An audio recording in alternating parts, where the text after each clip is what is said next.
네, 헤럴드 경제의 불편한 노년 시리즈 기사 중 하나인데요. 오늘은 이걸 바탕으로 중장년층 또 노년층의 주거 문제를 좀 깊이 들여다볼까 합니다. 네. 기사 중에 집 한 채 장만하는 게 로또라니, 죄 짓는 기분이라는 그 60대 직장인의 말이 나오는데 이게 참 인상 깊더라고요. 아, 정말 가슴 아픈 표현이죠. 로또라니요? 네. 왜 이런 말까지 나오는지 좀 같이 살펴보시죠. 혹시 40대 이상이나 65세 이상 인구의 절반 가까이가 집이 없다는 거 알고 계셨어요? 사실 막연하게 어렵겠거니 했지 구체적인 수치는 저도 이번에 보고 좀 놀랐습니다. 그렇죠. 그리고 또 주거 정책은 왜 이렇게 청년층 위주일까 이런 의문도 들고요. 네, 그 부분도 짚어봐야 할 문제입니다. 우선 현실부터 좀 볼게요. 기사를 보니까 40세부터 64세 이 중장년층의 주택 소유율이 44.3%래요. 와, 절반도 안 되네요. 네, 그러니까 절반 이상의 집이 없는 거죠. 그리고 65세 이상 노년층도 비슷해요. 44.5%만 집을 가지고 계시고요. 중장년이나 노년이나 거의 차이가 없군요. 더 놀라운 건요. 80세 이상은 무려 64%가 무주택자시고 64%요? 네. 그리고 막 청년 정책 지원에서 벗어난 40대 초반 있잖아요. 40에서 44세. 여기도 무주택 비율이 60.3%나 돼요. 그 연령대가 또 그렇게 높군요. 네. 청년 지원 바로 직전인 35세에서 39세가 69.3%인데 뭐 큰 차이가 없는 거죠. 바로 그 지점인 것 같아요. 우리가 흔히 생각하는 거랑 현실이랑 너무 다른 거죠. 나이 들면 당연히 집이 생길 거다. 통계는 전혀 아니라고 말하고 있잖아요. 맞아요. 특히 이 40대 초반하고 또 고령층에서 이렇게 무주택 비율이 높다는 건 지금 주거 정책이 뭔가 좀 구멍이 있다는 거죠.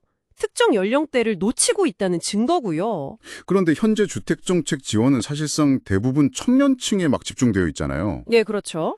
뭐 예를 들면 청년주택 드림 청약통장 이거 만 19세에서 34세 뭐 나중에 39세까지 확대 논의도 한다지만 아무튼 무주택 청년한테 최대 연 4.5% 이자 주고 이자율도 높죠. 예. 또 이걸로 연계된 청년주택 드림 대출은 분양가 80%까지 금리가 연 2.2%부터 시작해요. 이건 뭐 파격적이죠. 네, 정말 파격적인 조건이죠. 근데 반면에 40대 이상 무주택자를 위한 맞춤형 금융 지원은 찾아보기 힘들어요. 거의 없다고 봐야죠. 없죠. 물론 뭐 오랫동안 집이 없었으면 청약 가점은 높을 수 있어요. 근데 기사에서도 딱 짚었듯이 제일 큰 문제는 결국 돈이거든요. 자금 마련. 그렇죠. 자금이죠. 청년들처럼 이런 금융 혜택이 없으면 가점 아무리 높아봐야 뭐 그냥 그림의 떡인 거죠. 그러니까 이게 로또라는 말이 나오는 거군요. 네, 심지어 죄 짓는 기분이라는 말까지 나오는 그런 어떤 구조적인 배경이 되는 겁니다. 게다가 이 중장년층은 경제적인 부담도 다른 세대보다 훨씬 크다고요. 맞습니다. 기사를 보면 50대가 자녀 교육비, 대학 등록금이다, 기숙사비다 이런 부담을 가장 크게 느끼는 세대래요. 50대 가구 주의 60.8%가 부담을 느낀다고 하고요. 네.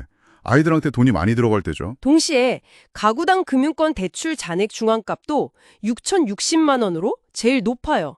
청년층이 4천만 원, 노년층이 3,300만 원인 거랑 비교하면 이게 상당한 차이죠? 그렇죠. 훨씬 높죠. 이건 결국 중장년층이 자녀 부양하고 또 자기 노후 준비, 이 이중 부담을 안고 있는데 여기에 고금리랑 정책 지원 부재라는 어려움까지 막 겹쳐 있는 상황인 거예요. 이게 단순히 개인의 재정관리 능력 문제 이렇게만 볼 게 아니고요. 이 세대가 처한 구조적인 어려움을 좀 봐야 합니다.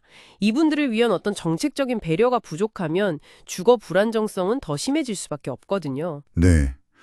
오늘 기사를 포개서 보니까 이 중장년 노년층의 무주택 현실이 생각보다 훨씬 심각하고요. 네. 또 청년 중심의 주거 정책 때문에 생긴 어떤 사각지대 그리고 이분들이 짊어진 경제적 부담 이게 다 얽혀 있네요.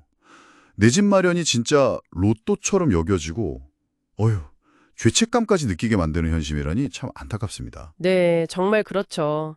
아마 지금 듣고 계신 여러분들 중에서도 어쩌면 본인 얘기거나 아니면 부모님 또 주변 사람들 얘기일 수도 있을 것 같아요.